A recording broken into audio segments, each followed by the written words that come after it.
Hello all, എല്ലാവർക്കും ഐപ്ലസിന്റെ പുതിയൊരു വീഡിയോയിലേക്ക് സ്വാഗതം.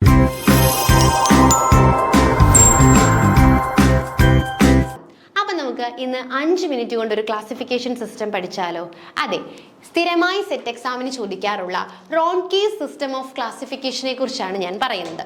അതായത് നിങ്ങൾക്ക് ഈ കഴിഞ്ഞ സെറ്റ് എക്സാമിന്റെ ക്വസ്റ്റ്യൻ എടുത്ത് നോക്കിക്കഴിഞ്ഞാൽ ഈ ഭാഗത്തു നിന്ന് ക്വസ്റ്റ്യൻസ് കാണാം. ഈ കഴിഞ്ഞ സെറ്റ് എക്സാമിന് മാത്രമല്ല, സ്ഥിരമായി സെറ്റ് എക്സാമിന് ഈ ഒരു ക്ലാസിഫിക്കേഷൻ സിസ്റ്റത്തെ സംബന്ധിച്ച് ക്വസ്റ്റ്യൻസ് ചോദിക്കാറുണ്ട്.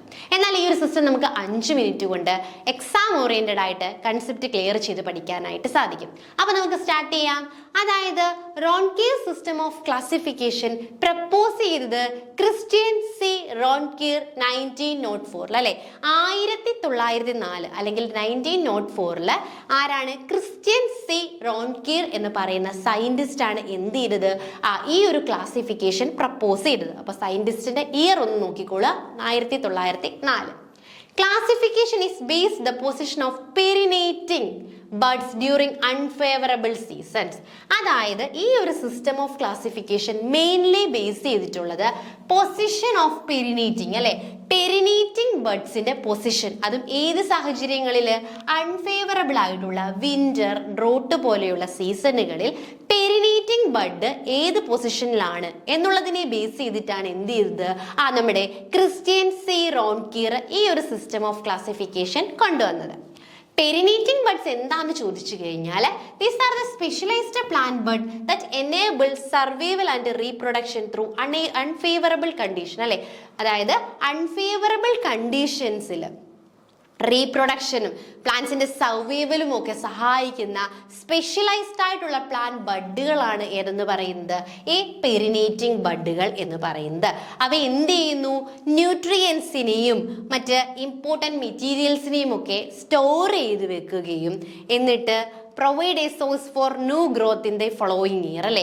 അത് ഫേവറബിൾ കണ്ടീഷൻസിൽ ഇതുപോലത്തെ ഫുഡ് മെറ്റീരിയൽസിനെ ഒക്കെ സ്റ്റോർ ചെയ്ത് വെച്ചിട്ട് അൺഫേവറബിൾ കണ്ടീഷൻസ് ആവുന്ന സമയത്ത് എന്ത് ചെയ്യുന്നു? പുതിയ ഒരു ന്യൂ ഗ്രോത്തിന് തുടക്കം കുറിക്കുകയും ചെയ്യുന്നു. അപ്പം റോൺകീർ സിസ്റ്റം ഓഫ് ക്ലാസിഫിക്കേഷൻ പ്രപ്പോസ് ചെയ്തത് സി റോൺകീർ എന്ന് പറയുന്ന സയന്റിസ്റ്റ് 1904. അപ്പൊ എന്തിന്റെ ബേസിലായിരിക്കും അദ്ദേഹം ക്ലാസിഫൈ ചെയ്തതെന്ന് ചോദിച്ചു കഴിഞ്ഞാൽ, നമ്മുടെ പ്ലാന്റ്സിലെ പെരിനേറ്റിംഗ് ബഡ് ഉണ്ടല്ലേ, ഈ പെരിനേറ്റിംഗ് ബഡിന്റെ പൊസിഷൻസ്, അതും ഏത് സാഹചര്യങ്ങളിൽ? നമ്മുടെ അൺഫേവറബിൾ സീസണുകളിൽ ഈ പെരിനേറ്റിംഗ് ബഡിന്റെ പൊസിഷൻ എവിടെയാണെന്ന് നോക്കിയാണ് അദ്ദേഹം ക്ലാസിഫൈ ചെയ്തത്. അപ്പൊ പെരിനേറ്റിംഗ് ബഡ് എന്ന് പറഞ്ഞു കഴിഞ്ഞാൽ എന്തായിരുന്നു? സ്പെഷ്യലൈസ്ഡ് പ്ലാന്റ് ബഡ് ആണ്. എനേബിൾ സർവൈവൽ അല്ലെ, സർവൈവലും റീപ്രൊഡക്ഷനും ഒക്കെ, പ്ലാന്റിന്റെ സർവൈവലും റീപ്രൊഡക്ഷനും ഒക്കെ അൺഫേവറബിൾ കണ്ടീഷൻസിൽ സാധ്യമാക്കുന്ന സ്പെഷ്യലൈസ്ഡ് ബഡുകളെയാണ് നമ്മൾ എന്തെന്ന് വിളിക്കുന്നത്? യൂഷ്വലി പെരിനേറ്റിംഗ് ബഡ് എന്ന് വിളിക്കുന്നത്. അപ്പൊ നമുക്ക് നോക്കാം അദ്ദേഹത്തിന്റെ ക്ലാസിഫിക്കേഷനെ കുറിച്ച് കൂടുതലായിട്ട്. The Ronke system of classify plants based on their life form, particularly how these survive adverse condition അല്ലെ. മെയിൻലി അദ്ദേഹം എന്താ ഉദ്ദേശിച്ച അഡ്വേഴ്സ് കണ്ടീഷൻസ് അല്ലെ, അതായത് അൺഫേവറബിൾ കണ്ടീഷൻസ് ആയിട്ടുള്ള കോൾഡ്, ഡ്രോട്ട് പോലെയുള്ള സാഹചര്യങ്ങളിൽ ഈ പ്ലാന്റ്സ് എങ്ങനെയാണ് സർവൈവ് ചെയ്യുന്നത് അല്ലെ, എങ്ങനെ സർവൈവ് ചെയ്തിട്ട് ന്യൂ ലൈഫ് ഫോംസിനെ പ്രൊഡ്യൂസ് ചെയ്യുന്നു എന്നുള്ളതാണ് അദ്ദേഹം എന്ത് ചെയ്തത്? മെയിൻ ആയിട്ട് ഫോക്കസ് ചെയ്തത്. അപ്പൊ അങ്ങനെ അതിന് സഹായിക്കുന്ന ബഡ്സ് ആണ് പെരിനേറ്റിംഗ് ബഡ്സ്. അപ്പൊ പെരിനേറ്റിംഗ് ബഡ്സിന്റെ ബേസിസിലാണ് അദ്ദേഹം എന്ത് ചെയ്തത്? ഈ ഒരു ക്ലാസിഫിക്കേഷൻ കൊണ്ടുവന്നത്. അപ്പൊ സിംപ്ലി പറഞ്ഞു കഴിഞ്ഞാൽ അദ്ദേഹം എന്ത് ചെയ്തു? പ്ലാന്റ്സ് അഥവാ അല്ലെങ്കിൽ ലൈഫ് ഫോംസ് അൺഫേവറബിൾ കണ്ടീഷൻസിൽ എങ്ങനെ എക്സിസ്റ്റ് ചെയ്യുന്നു അല്ലെങ്കിൽ എങ്ങനെ അത് എന്ത് ചെയ്യുന്നു? ഗ്രോ ചെയ്യുന്നു എന്നതിനെ ബേസ് ചെയ്തിട്ടായിരുന്നു അദ്ദേഹത്തിന്റെ ക്ലാസിഫിക്കേഷൻ. അപ്പൊ അദ്ദേഹം നോക്കി, അദ്ദേഹം അതിന്റെ ബേസിസിൽ ഡിവൈഡ് ചെയ്ത് വെച്ചിരിക്കുന്നതാണ് ഫനൈറോഫൈറ്റ്സ്. അതായത് കഴിഞ്ഞ പ്രാവശ്യം ഈ ഒരു ഏരിയയിൽ നിന്നായിരുന്നു ക്വസ്റ്റ്യൻ ചോദിച്ചത്. ഫനൈറോഫൈറ്റ്സ് പറയുമ്പോൾ trees and shrub with buds born at a height allowing them to survive unfavourable season അല്ലെ. അതായത് ട്രീസും ഷബ്സും ഇവിടെ ബഡ്സ് എന്തായിരിക്കും? ഒരു അറ്റ് എ ഹൈറ്റിലായിരിക്കും ഫോം ചെയ്യുന്നത്. അത് അവയ്ക്ക് എന്ത് ചെയ്യുന്നു? അൺഫേവറബിൾ സീസണിൽ സർവൈവ് ചെയ്യാനായിട്ട് സഹായിക്കുന്നു. ഇനി കെമീഫൈറ്റ്സ് ഉണ്ടല്ലേ. കെമീഫൈറ്റ്സ് എന്ന് പറയുമ്പോൾ സ്മാൾ വുഡി പ്ലാന്റ്സ് ആണ്. അതെന്ന് പറഞ്ഞു കഴിഞ്ഞാൽ ചെറിയ വുഡി പ്ലാന്റ്സ്, നമുക്കൊരു ഷെർബ്സ് പോലെ എന്ന് പറയാം. Where the buds are close to the ground അല്ലെ. അവരുടെ ബഡ് എന്തായിരിക്കും? ഗ്രൗണ്ടിൽ വളരെ ക്ലോസ് ആയിട്ടായിരിക്കും ഇരിക്കുന്നത്. ഒരു ഹൈറ്റിലല്ല, ഗ്രൗണ്ടിൽ വളരെ ക്ലോസ് ആയിട്ടായിരിക്കും പ്രൊട്ടക്ഷൻ ആണ് കൂടുതലായിട്ടും ഓഫർ ചെയ്യുന്നത്. നെക്സ്റ്റ് ഹെമി ക്രിപ്റ്റോഫൈറ്റ്സ് അല്ലേ, ഇതായിരുന്നു പ്രീവിയസ് ഇയറിൽ ചോദിച്ചത്. ഇതേപോലെ ഈ ഡെഫിനിഷൻ കൊടുത്തിട്ട് ഏത് ആൾക്കാരാണ് ഈ ഒരു കാറ്റഗറിയിൽ വരുന്നതെന്നാണ് ചോദിച്ചത്.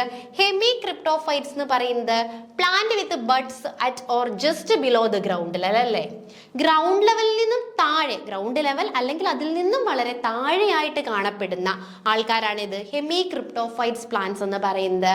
ഗ്രാസസും സം ഹെർബ്സും ഒക്കെ എന്താണ് ഈ ഒരു കാറ്റഗറിയിൽ ഉൾപ്പെടുന്നവരാണ്. നെക്സ്റ്റ് ക്രിപ്റ്റോഫൈറ്റ്സ് എന്ന് പറയുന്നത് plants with buds underground enabling them to survive harsh condition അല്ലേ, ഇവർ കംപ്ലീറ്റ്ലി അണ്ടർഗ്രൗണ്ട് എന്ന് നമുക്ക് പറയാം അല്ലേ. ബൾബ്സും കോംസും ട്യൂബേഴ്സും ഒക്കെ അല്ലേ, ആ അണ്ടർഗ്രൗണ്ട് ഫോംസ് ആയിരിക്കും ഇവരുടെ ബഡ് എന്ന് പറയുന്നത്. അതാണ് എന്ത് ചെയ്യുന്നത്, ഹാർഷ് കണ്ടീഷനിൽ സർവൈവ് ചെയ്യാനായിട്ട് ഇവരെ യൂഷ്വലി സഹായിക്കുന്നത്. ദെൻ തിരോഫൈറ്റ്സ് ഉണ്ട്. Annual plants survive adverse condition ആ സീഡ്സ് അല്ലേ, സീഡ്സ് ആയിട്ട് നിന്ന് അല്ലെങ്കിൽ സീഡ്സ് ആയിട്ട് സർവൈവ് ചെയ്യുന്നവരാണ് തിരോഫൈറ്റ്സ് എന്ന് പറയുന്നത്. ദെൻ എപ്പിഫൈറ്റ്സ് ആണ്. ഇവ എന്ത് ചെയ്യുന്നു, അവര് ഗ്രൗണ്ടുമായിട്ട് അവർക്കൊരു ബന്ധമില്ല, അവരെന്ത് ചെയ്യുന്നു, മറ്റ് പ്ലാന്റുകളിൽ അറ്റാച്ച് ചെയ്തുകൊണ്ടായിരിക്കും അവര് ജീവിക്കുന്നത്. അപ്പൊ ഇതാണ് എന്തെന്ന് പറയുന്നത്, റോൺകീസിന്റെ ക്ലാസിഫിക്കേഷൻ എന്ന് പറയുന്നത്. അപ്പൊ റോൺകീസ് പ്ലാന്റ്സിനെ അല്ലെങ്കിൽ ലൈഫ് ഫോംസിനെ ക്ലാസിഫൈ ചെയ്തത് മെയിൻലി എന്തിന്റെ ബേസിലായിരുന്നു, അവരെ അഡ്വേഴ്സ് കണ്ടീഷൻസിൽ എങ്ങനെ സർവൈവ് ചെയ്യുമെന്ന്. അതായത് അൺഫേവറബിൾ കണ്ടീഷൻ ആയിട്ടുള്ള കോൾഡ്, ഡ്രോട്ട് പോലെയുള്ള കണ്ടീഷൻസിൽ ഒരു പ്ലാന്റ് എങ്ങനെ സർവൈവ് ചെയ്യും, അങ്ങനെ സർവൈവ് ചെയ്യാൻ സഹായിക്കുന്നത് ഈ പെരിനേറ്റിംഗ് ബഡ്സ് ആണ്. അപ്പൊ അതിന്റെ ബേസിസിലായിരുന്നു എന്ത് ചെയ്തത്, റോൺകീസ് പ്ലാന്റ്സിനെ ക്ലാസിഫൈ ചെയ്തിരുന്നത്. അപ്പൊ അദ്ദേഹം മെയിൻലി 6 എണ്ണമായിട്ടായിരുന്നു പ്ലാന്റ് ഗ്രൂപ്പുകളെ ക്ലാസിഫൈ ചെയ്തിരുന്നത്. അത് ഫെനേറോഫൈറ്റ്സ്, കാമിയോഫൈറ്റ്സ്, ഹെമിക്രിപ്റ്റോഫൈറ്റ്സ്, ക്രിപ്റ്റോഫൈറ്റ്സ്, അതുകൂടാതെ തിരോഫൈറ്റ്സ് ആൻഡ് എപ്പിഫൈറ്റ്സ്, ഇങ്ങനെയായിരുന്നു അദ്ദേഹം ക്ലാസിഫൈ ചെയ്തത്. അപ്പോൾ ഈ ക്ലാസിഫിക്കേഷൻ എല്ലാവർക്കും മനസ്സിലായി എന്ന് വിശ്വസിക്കുന്നു. താങ്ക്